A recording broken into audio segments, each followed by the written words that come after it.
Solamente falta Daniel, ¿no? Hola a todos, gracias por estar a tiempo. Vamos a continuar con el segundo módulo de vías lagrimales y órbita.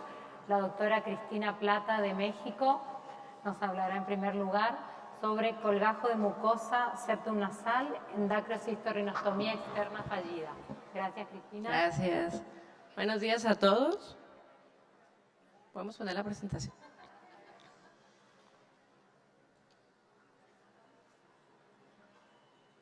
Bueno, ahorita que corra.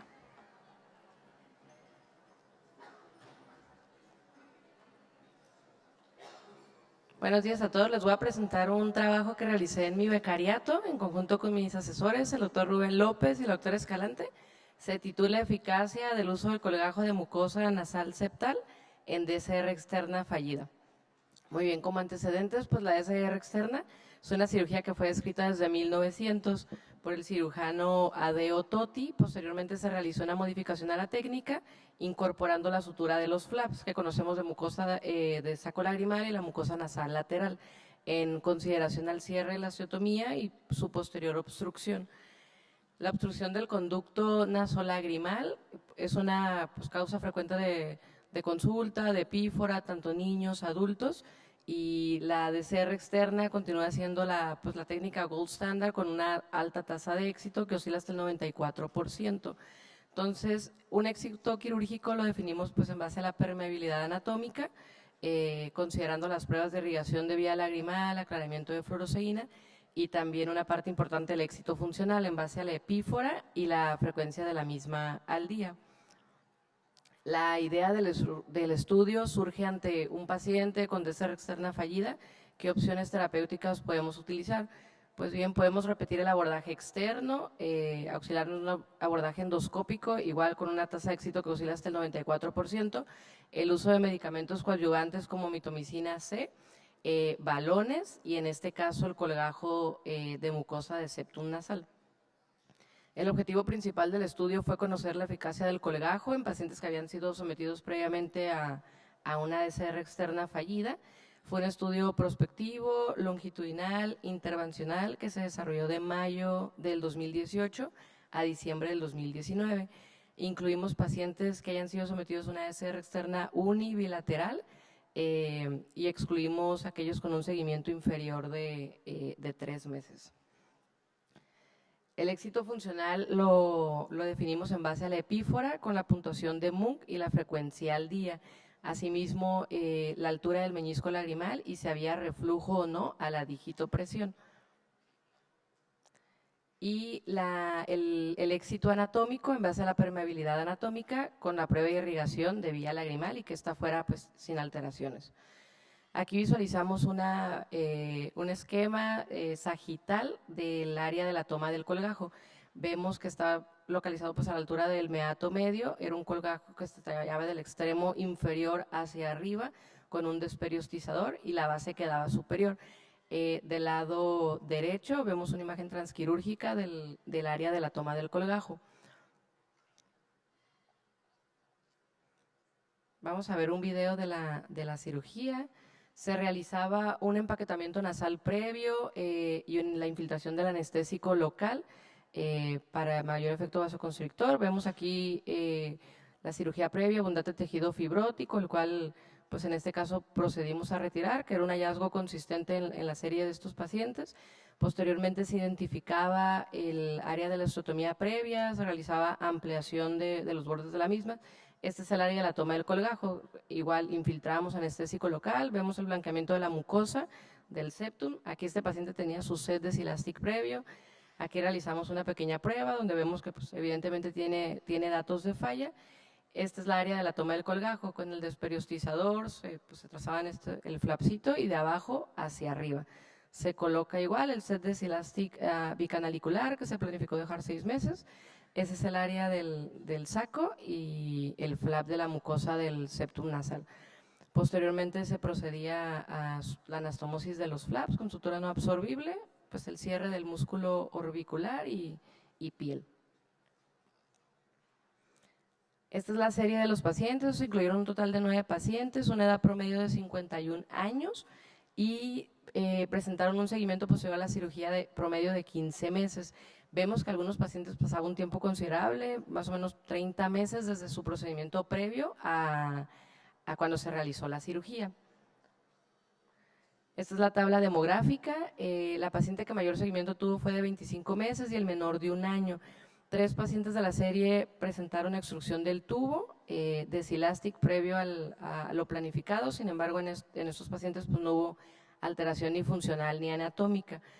Una de las pacientes pues sí debutó con falla, tanto funcional y anatómicamente.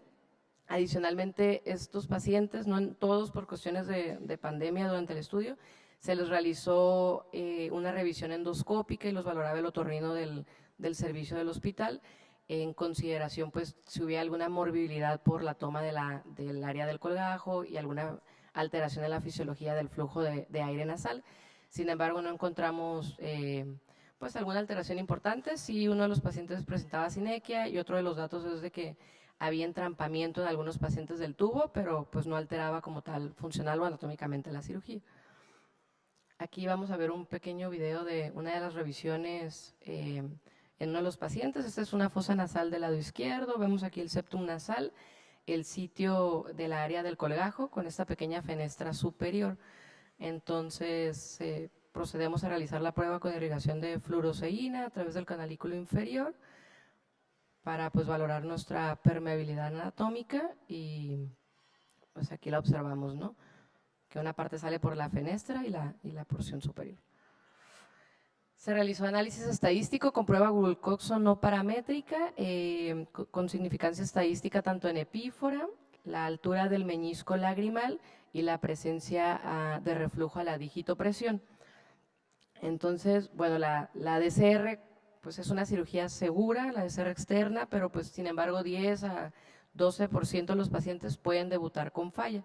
Estas son algunas de las causas de falla entre esos pacientes. Nosotros en la pequeña serie que hicimos encontramos tejido cicatrizal pues en la gran mayoría de los pacientes. En 7 pacientes un inadecuado tamaño de la osteotomía y en alguno de ellos descentramiento de la misma. El colgajo de mucosa septal nasal, si bien es una técnica recurrente en cirugía endoscópica endonasal de base de cráneo, no descrita en cirugía como tal de vía lagrimal, solo en algunos casos de mirriña, y mantiene como principal ventaja de que se utiliza una mucosa nasal virgen, se mantiene desde la cirugía descrita pues, hace muchos años la formación de los flaps de mucosa de saco lagrimal y la mucosa nasal. En nuestra serie encontramos un éxito de 88%. Y si bien pudiera llegar a incrementar en algunos pacientes la morbilidad o preocuparnos por la morbilidad nasal por el área de la toma del colgajo, nosotros en los que se pudieron llegar a evaluar pues no encontramos gran alteración. Consideramos que el éxito es comparable con la literatura internacional. Aquellos cirujanos que estén familiarizados con el abordaje externo pues no requiere una pues, gran curva adicional, no se utiliza una instrumentación adicional o medicamentos coadyuvantes y pues no se incrementa el costo de la cirugía. La efectividad del colgajo de mucosa del septum fue del 88% y pues consideramos que pudiera ser una alternativa ante estos pacientes, ¿no? Con una DCR externa fallida. Gracias. Muchas gracias. A continuación, presentamos al doctor Juan Manuel Esquepa Pietra, que viene de Uruguay. Él nos va a hablar del tema de análisis retrospectivo de pacientes intervenidos mediante dacreocistotomía con láser de diodo y fracaso terapéutico. Bienvenido. Buenos días, muchísimas gracias a todos y felicitaciones al comité. ¿Cómo es? A ver, cuando aparezca la presentación. Ay, uy, para atrás. Acá. Bien, bueno, originalmente el trabajo se iba a llamar análisis retrospectivo de láser de DCR con láser de diodo y fracaso terapéutico. El tema es que el análisis retrospectivo terminó siendo algo frustro, porque yo sinceramente me terminé frustrando con este tipo de técnica. Acá vamos a entrar un poco en tema con Eduardo, que a continuación va a hablar también sobre lo mismo. y vamos a poder discutir un poquito porque, bueno, hay otros resultados con los cuales yo no me encontré. Inicialmente, yo después de llegar del fellow, se me dio con un otorrino empezar a probar este láser y sinceramente los resultados no eran lo que yo esperaba. Aún así, tampoco haciendo una revisión bibliográfica un poco extensa, vi que mis resultados no estaban tan alejados de trabajos extensos, de cirujanos con experiencia. Y bueno, empecé a buscar las causas de por qué fracasaban. A ver, la selección del paciente se reduce mucho más y lo tenemos que comparar con la DSR externa o con la endonasal que ya conocemos. Es mucho más limitado los pacientes a los cuales pueden acceder a este tipo de cirugías. Claramente que la experiencia del cirujano, como con todas las técnicas, pasa igual, pero sí se presentan muchas complicaciones que no lo tenemos en las otras técnicas. A ver, del sobrecalentamiento de la vía lagrimal, de las adherencias que puede haber entre el ostium y el cornete, esa carbonización del ostium, de la mucosa del saco con la mucosa de la mucosa nasal, y bueno, y todo que lleva a las adherencias. Está comprobadísimo que la contracción del ostium con este tipo de técnica es mayor a mediano plazo, inclusive puede llegar a ser más del 50%. Y bueno, son muchos factores que llevan a que nos expliquen por qué fracasan. Pero igual hay un par de factores importantes que ya nosotros sabemos y nos los hicieron fijar a fuego de nuestra formación que el paso limitante en cualquier DSR es el tamaño de la osteotomía. Entonces, como siempre, osteotomías grandes, alta probabilidad de éxito terapéutico. Lo que estuve viendo en la revisión bibliográfica y lo que encontré en los pocos pacientes que pude acceder a hacer esta técnica es que, bueno, no solamente depende del tamaño del ostium, sino también de la localización. No sé si es por la energía del láser, justo ahora lo estaba discutiendo con Eduardo, no sé si es por la flexibilidad, por la pieza de mano, o cómo llega la fibra a la zona del ostium. El láser inicialmente lo primero que va a abrir es el hueso lagrimal. Y no podemos acceder a ese sector de convexidad nasolacrimal sobre la línea maxilar anterior, que es donde rompemos cuando usamos la vía endonasal, donde hacemos el flap generalmente y nos aseguramos de hacer un ostium bien grande. Entonces, no solamente encontré problemas en el tamaño, si bien lo que está reportado que logran hacer tamaños capaz similares a lo que está en la DSR externa y en la endonasal, yo en eso tengo mis dudas también, pero ponele que lleguen a al mismo tamaño, la localización del ostium es importante. Yo no creo que el láser pueda romper toda esa cantidad de hueso de la convexidad nasolacrimal donde se proyecta el saco posteriormente. Así que esas imágenes es simplemente para mostrar dónde es que infiere primero la punta del láser. Ya con toda esa carbonización que está, sí se puede desplazar hacia abajo, desde la axila hasta mucho más inferior, pero ¿cómo hacemos para romper eso? ¿Cómo hacemos para acceder a la línea maxilar anterior, como cuando hacemos el flap en las endonasales?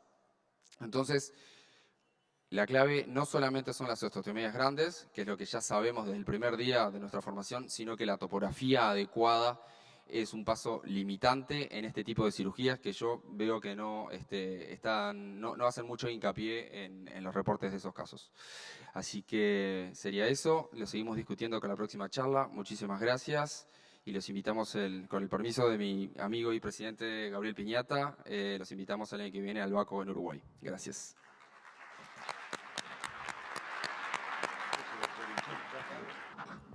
Ahora nuestro querido maestro y profesor, el doctor Daniel Bay, nos va a contar un poco sobre su larga experiencia con los tubos de Jones. Gracias, Dani. Bueno, muchísimas gracias. La verdad, vamos a hablar un poco de cirugía de Jones. Sí. Ah, ahí está.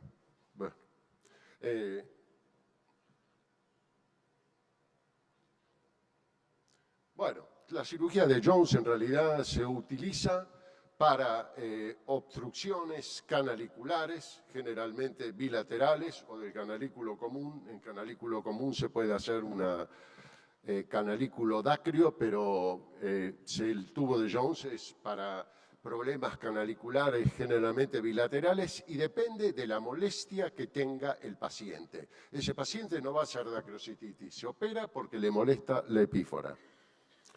En la práctica es la indicación la epífora y conversar con el paciente si realmente le interesa. Hay pacientes que no les interesa la epífora y hay pacientes que pagan cualquier cosa, hasta 3 recolocaciones o 6 recolocaciones por el problemita que tuvieron. Bueno, acá se puede ver, digamos, simplemente en una obstrucción del canal lacrimonasal alta o baja, una dacrocitorirnostomía, como han mostrado anteriormente en distintas maneras, y cuando hay una obstrucción canalicular, por más que nosotros hagamos una osteotomía, tenemos que llegar con algún elemento, digamos, comunicar la conjuntiva con la fosa endonasal. La historia, bueno, primeramente hubo diferentes tunelizaciones, digamos, desde la conjuntiva a través de una osteotomía. La lacodacrio, hecha por Benjamin Milner, uno de los grandes dacriólogos de los primeros, que se hacía con la misma conjuntiva, se traspasaba a través de, hacía un tunelcito y se unía a la mucosa nasal, y después hubo diversas tunelizaciones con mucosa, con cartílagos, con injertos de safena y la lacodacrio que mencioné anteriormente. Pero todas estas técnicas no fracasaban por la permeabilidad, fracasaban por el colapso del orbicular porque eran elementos blandos. Entonces, en realidad el que apareció y que realmente creó un tubito de Pirex que es rígido y posee buena capilaridad es lo que todavía seguimos usando, Lester Jones, con quien mi padre aprendió esta técnica. Es una conjuntiva, él hacía una conjuntiva dacriocistorrinostomía, colocaba el tubo a través del plano anterior y el plano posterior y a los 6 meses lo extraía. Pero la mayoría de las veces fracasaba cuando se sacaba el tubo, por colapso. Entonces hoy en día lo que se hace es una conjuntivo-rinostomía. Digamos, se saca el saco, se saca la mucosa nasal y no se hace una DCR. El tubo se deja de forma permanente, la osteotomía tiene que ser amplia, sobre todo por las recolocaciones, y la evaluación endoscópica es un elemento fundamental. Acá hay un trabajo que he ayudado a hacer a mi padre, en realidad con 302 casos publicados en los archivos españoles de oftalmología. Hay muchos trabajos presentados de conjuntivo-rinostomía, especialmente lo de Dick Whelan, con quien estuve en el Moorfields, que tenía una experiencia extraordinaria con los tubos. Bueno, acá se puede ver colocando el tubo por vía externa, con el dilatador de oro, no hace falta que sea de oro, es un dilatador que dilata un poquito más, pero la dilatación tiene que ser lo mínimo posible para que el tubo entre lo más justo, para que no se mueva, que es el problema de la mal posición. Ahí se puede tomar la medida del tubo, se puede colocar un alambre con el tubo dentro, si el tubo es largo se pone uno más corto, se lo saca y se vuelve a poner uno más largo o lo que sea. Y en la última imagen pueden ver en un esquema el tubo saliendo delante de la cabeza del cornete medio en una buena posición y eso se puede ver muy bien endoscópicamente. Este es el Jones clásico con una punta, digamos, con un pabellón conjuntival que trata de impedir que el tubo no se meta, pero si la brecha es amplia, el tubo se mete. Y en la parte nasal lo que se llama pico de panto o tubo de flauta, que es para que el tubo no salga hacia afuera. Este es el Jones clásico que todavía se utiliza. Pero hay otros tubos, un tubo que se llama esmerilado o frosted, que lo hizo Roger Daly, que está esmerilado con la idea de que el tubo no se movilice. Él dice que tiene una mejora en la extrusión de los tubos o en la inclusión de los tubos, pero el tubo se sigue moviendo. Yo lo he utilizado, lo tengo también, pero me ha dado el mismo problema que los tubos de Jones clásicos. Después ha habido tubos cubiertos por Medport para que se fijara, pero cuando se fija el MEDPOR y el tubo no quedó en su lugar, sacarlo es hacer una brecha impresionante. Entonces es un tubo que no se ha utilizado más. Y hoy en día está muy de moda y es una buena idea el stop loss, que es un tubo de Jones que no tiene una pico de flauta, pero tiene un elemento de silicona que frena la salida. Bueno, hay que esperar y hay que tener un poco más de experiencia porque el vidrio no produce inflamación, pero la silicona a veces produce inflamación. Creo que necesitamos un poco más de experiencia para usarlo y yo también lo he usado y lo uso, pero necesitamos ver experiencia. Bueno, yo también hice un tubo hecho en la Argentina por un amigo mío que le hacía los tubos a mi padre, un soplador de vidrio que me hizo los esmerilados. ¿Y qué hizo que Alejandra Villagra los llamó arrosariado por los rosarios de los cristianos, y entonces ella le puso el tubo de Francisco I. En realidad, si tengo que decir la verdad, lo sigo utilizando para hacer una experiencia, el tubo también se mueve.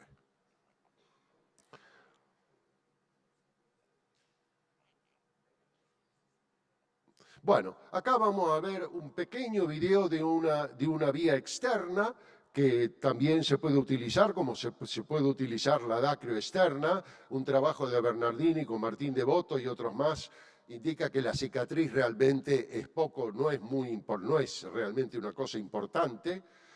Y acá se ve cómo estamos poniendo un arrosariado con el alambrecito ese, lo colocamos haciendo una brecha y entrando a veces con un cuchillete, para agrandar lo mínimo posible la brecha y que el tubo entre. Y hay que hacerlo rotar con el dedo entre las uñas y colocarlo. Se mira con el endoscopio, si el tubo es largo se pone uno más corto, si el tubo es corto se pone uno más largo y si está mal posicionado se vuelve a ponerlo más adelante. La cerrada de la herida, que realmente no es un problema. Ahora, la Dacrio por vía endonasal es la que va a prosperar cada vez más. Eduardo Ruin me la ha enseñado, me ha mostrado este tipo de cosas, y en realidad no es por la incisión, es porque es una cirugía más rápida, es porque es una cirugía menos sangrante y es una cirugía que tiene un postoperatorio mucho más veloz. Acá podemos ver el tubo en buena posición externa, se ve en la biomicroscopía y eso es una parte de la observación. La otra parte de la observación es endoscópica, lo he aprendido de John Lindberg en el año 91 en Brasil y esa foto del tubo de John dentro de la nariz me la ha regalado él. Esto realmente ha mejorado mucho y acá podemos ver una endonasal hecha con Eduardito Rubín, un pececito de la pileta de mi jardín, y ahí se va colocando el tubo. Fíjense que la osteotomía se hizo por vía endonasal, estamos tocando el stop loss, ahí entra la sonda y ahora vamos a introducir el tubo que se ve perfectamente. Fíjense cómo entra el tubo, cómo entra el silicón, que es lo que tenemos que evaluar que no produzca inflamaciones. Se saca el tubo, queda posicionado excelentemente. Yo tengo un endoscopio y miro a los pacientes en el consultorio, le hago una endoscopía antes y le hago los controles con un endoscopio que tengo en el consultorio, que el que me compré cuando me lo aconsejó Lindberg en el 91.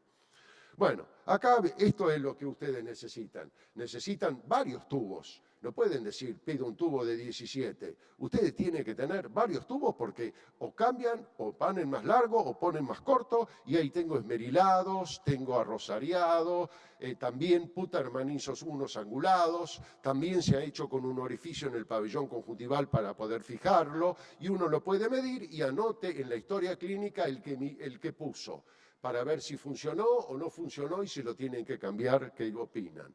Bueno, acá están los cuchilletes, parecen cuchilletes de von Graefe, una sonda cánula que también hace una brecha un poco grande, que la ha utilizado mucho Carlos Plotkin de la Argentina, y los dilatadores de oro que pueden ser de bronce o de cualquier cosa, si le gusta utilizarlos. El problema en el trabajo que hemos hecho con mi padre que lo ayudé en realidad, es la malposición del tubo. La malposición que puede ocurrir hasta 20 años después. He visto pacientes operados por mi padre que 20 años después anduvieron perfectos y extruyeron el tubo, porque el Pirex nunca se va a fijar a los tejidos. Pueden ser extruidos, incluidos, largos, cortos, anteriores, posteriores, o necrosis por decúbito, o otros problemas como granulomas, etcétera.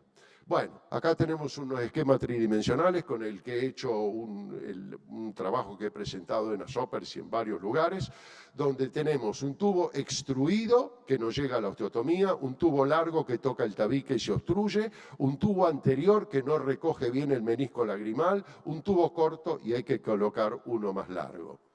Anterior a la endoscopía, se recolocaban 50% de los tubos. Eso es fundamental hablarlo con el paciente. Esta cirugía, mi padre hablaba media hora con el paciente y le decía las recolocaciones que tenía si realmente le interesaba. Y yo lo he visto alguna vez recolocar 16 veces tubos. Entonces hay que hablar muy bien con el paciente. Pero luego de la endoscopía disminuyó eso. Se recolocan entre el 25 y el 30%. Pero 25 y 30% también requiere hablar con el paciente. ¿A usted le molesta mucho? Entonces vamos a encaminar el problema. Otras complicaciones, por ejemplo, fibrina, que se puede limpiar por vía endoscópica o se puede irrigar dentro del tubo. Desviación del septum. Es una cosa que hay que diagnosticar antes con una endoscopía, y acá tienen un tubito en una desviación alta del septum que justamente tiene el espacio para andar bien, pero es muy difícil con una desviación alta del septum quedar en un buen lugar. Otras complicaciones son las sinequias, el tubo está dentro de las sinequias. Arreglar la sinequia es como para los otorrinos, para los rinólogos, es tan difícil como arreglar un simbléfron para nosotros. El tubo está dentro de la sinequia y no traten de arreglar la sinequia, traten de colocar el tubo delante de la sinequia. Granulomas que tapan el tubo se pueden limpiar por vía endonasal. Bueno, acá tienen granulomas anulares, extrusiones del tubo que ocurren con el tiempo, no porque se colocó el tubo o se anteriorizó, esas son cosas que también suceden. Y la recolocación es fundamental, porque tenemos 25-30% hoy. Entonces, es la misma técnica a cielo cerrado. Sala de cirugía con anestesia local y apoyo. Endoscopía. Paciencia y siempre hacer una brecha pequeña. Para que el tubo de Young tenga éxito, no tiene que tener epífora, tiene que tener buena posición externa y endonasal y paso de aire, expiración, expiración. Doctor, después que me operó, siento que cuando hago fuerza o toso sale aire. Eso se lo tienen que explicar antes. El hecho que salga aire para afuera o entre para adentro quiere decir que la lágrima también entra. Es un signo de que anda el asunto muy bien. Muchísimas gracias.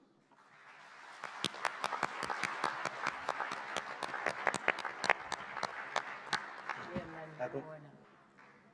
Gracias a todos los disertantes. Tenemos una pregunta del público, supongo que para la doctora Cristina Plata y para todos los que quieran acotar. Preguntan si también en DCR externa hacen flap de mucosa nasal y saco lagrimal de rutina. En DCR externa. En DCR externa. Hacíamos el flap del saco lagrimal y de la mucosa nasal septal. Bien. ¿Quieres seguir con las que siguen? Sí. Otra pregunta adicional, también para la doctora Plata, es si cuando hace la DCR vía externa usa mitomicina C en el flap de mucosa y saco lagrimal. No, en esta serie no usamos mitomicina C, en ninguno. Eran nada más solo los flaps. Bien. Para los disertantes de láser de diodo, si en el momento hago DCR externa o endoscópica con monopolar o instrumentos fríos, según su experiencia, ¿recomienda adquirir el equipo de láser de diodo? Yo tampoco. Si en el momento debe ser que si al momento hacen DCR, él está haciendo DCR externa o endoscópica, si vale la pena que compre un láser de diodo. O sea, sí. Si vale la pena comprar el equipo, no, básicamente. Sí, no. No creo que necesites comprar el aparelho porque en la mayoría de las empresas se hace un rent. Yes, you can go to rent the device and use. In this case, you don't have to buy it. And when you take the hand, you're gonna see it's get easier and faster to do. But if you are going well with DCR external or endonasal and you'd like to change, okay, stay there. The laser, it's something different that you can do, but it's not the response to all the cases. It's not to substitute, it's another way to do. So you don't have to buy it, you can rent. Bueno, yo creo que si sabe manejar muy bien la DSR externa y si sabe manejar bien la DSR endonasal, no te muevas de ahí y ya está. ¿Puedo hacer un comentario? Sí, claro. Sí. Me gustaba mucho la clase de Juanma. Yo usé hace más de 20 años el láser de diodo en unos 10 pacientes. No me fue bien, menos del 50% de éxito, porque la osteotomía es pequeña. Y mirando la clase de Eduardo, cuando entra con el endoscopio, Eduardito Rubín diría, ¿y por qué no entras con unos instrumentos, con una Harrison y le haces un agujerito y no usás el láser que vale tanta guita? Y haces una osteotomía 3 veces más grande. Mi padre decía que había que entrar en la osteotomía con meter un dedo pulgar. Cuanto más grande la osteotomía, como lo ha dicho Lindbergh, menos obstrucciones posteriores. Gracias, gracias. Hay una pregunta más que, ¿a qué le llaman el signo de Charlie Brown para la doctora Andrea?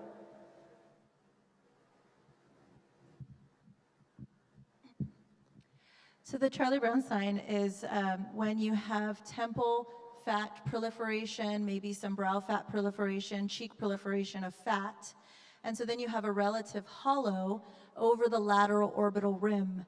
And so they have this contour irregularity that is relative because of the fat hypertrophy around the orbit. And some patients really dislike that appearance. They come in, they want filler or fat injections to that area. It's called Charlie Brown sign because you just have to look at a picture of Charlie Brown when he's crying. He just has the same appearance. Gracias a todos. Vamos a continuar con la charla magistral de la doctora Vita Ismaeli.